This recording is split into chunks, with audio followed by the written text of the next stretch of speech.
More fun games than movies.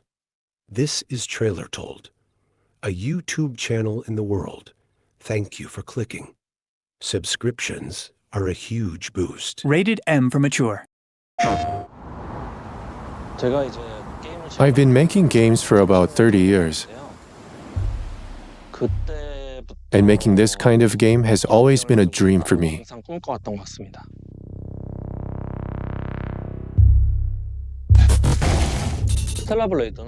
Stellar Blade has been influenced by various countries, but in particular by Korea. Korea has developed extensively over the years, with structures that had gone through cycles of construction and decay. Seeing those buildings crumble felt post-apocalyptic to me. I wanted to capture this unique charm in Stellar Blade.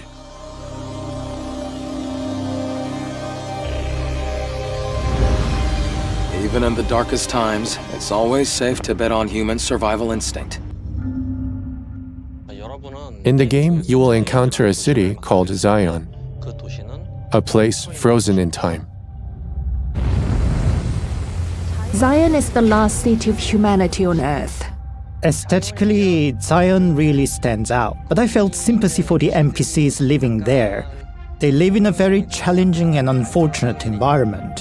Is everyone hiding because of us? We have a situation here. There are many different environments in Stellar Blade: a city environment, great deserts, and wastelands. And even space. I actually wanted to reinterpret some of the conventional imagery associated with post-apocalyptic worlds. Rather than expanding horizontally, I thought about ways to expand vertically. Orbit Elevator is the level I'm the most proud of.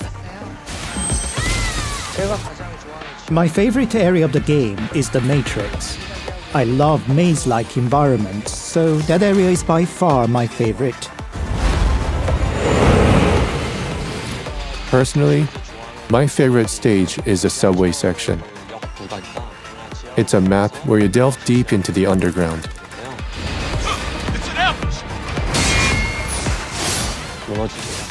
From the collapsed subway station to other precarious sections, traces of survivors, and ultimately a fateful encounter.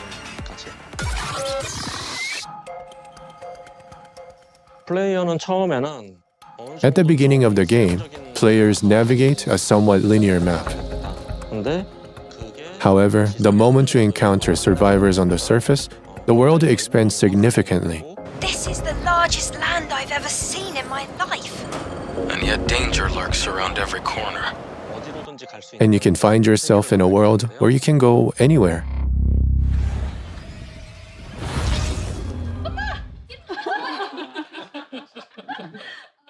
Describing Stellar Blade's sound in one word would be clang.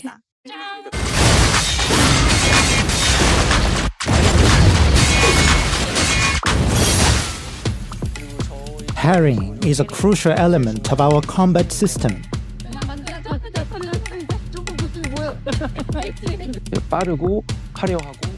Our goal was to make a fast, colorful, and stylish combat. We were inspired by games such as God of War, Sekiro, Dark Souls, DMC, and Bayonetta. What was the blocking button? We made a huge effort to make weapon hits more impactful and make combat sequences more dynamic.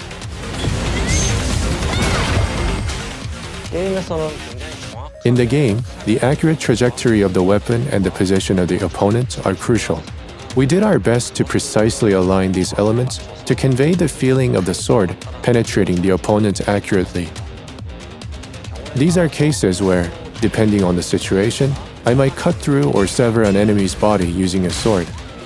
I believe this is a crucial element, not just for the sake of gore, but also to give the feeling that the player is effectively utilizing a sword and give the feeling that you are really fighting. The functions of the DualSense were incredibly helpful for that. You'll be able to feel it right on your fingertips. Add this to the sound, motion, enemy reactions and effects. All of these elements combine in perfect harmony.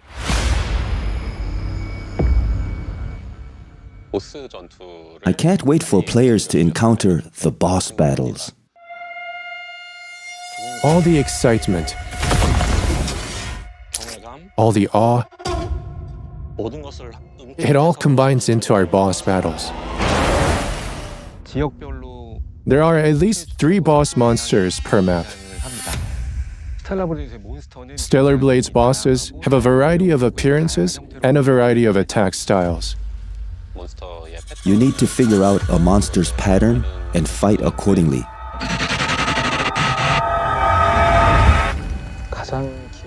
My most memorable monster is the one we made first.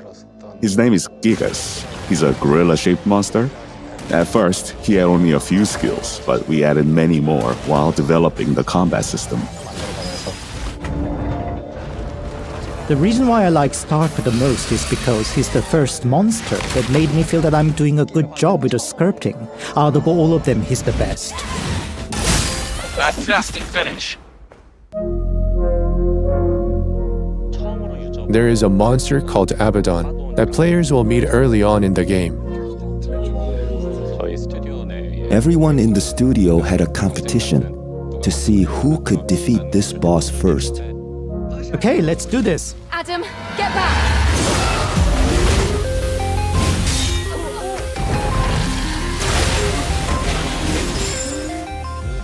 From that moment, all of us understood how to design the combat system of Stellar Blade.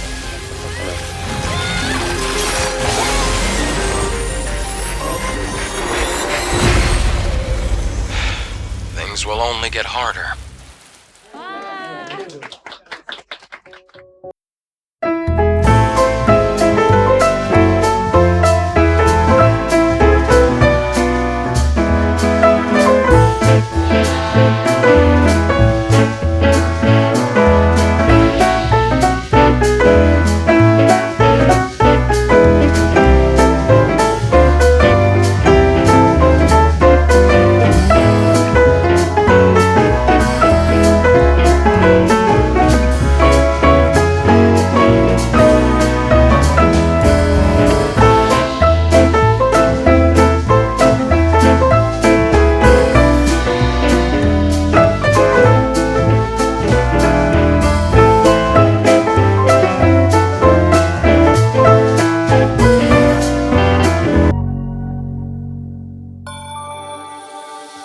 Our meeting with Sony was truly fateful. Shuhei Yoshida happened to be in South Korea. We contacted Sony, informed them that we were making a game, and he came to play it in person. From there on, our relationship with Sony began. When I found out that Stellar Blade was PlayStation 5 exclusive, I was very proud. My first PlayStation was a PS2 when I was in middle school. I never dreamt that I would ever get to develop the games I played of as a child. I grew up too poor to afford a gaming console, and only when I became a college student could I finally purchase PS1. I enjoyed playing games like Ridge Racer and Final Fantasy, and this ignited a strong desire in me to create games like this.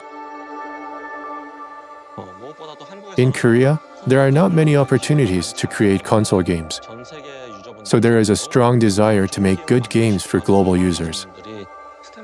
When Stellar Blade is released, I hope it becomes an example that South Korean game developers can develop a console game. I think Kim Young-tae will leave a historic mark on South Korean game developing history. Stellar Blade was made for you.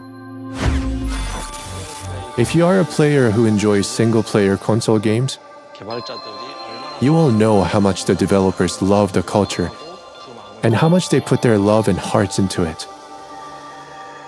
I hope you have a great time with its charming characters, captivating worlds, and formidable foes. Just grab your controller and enjoy.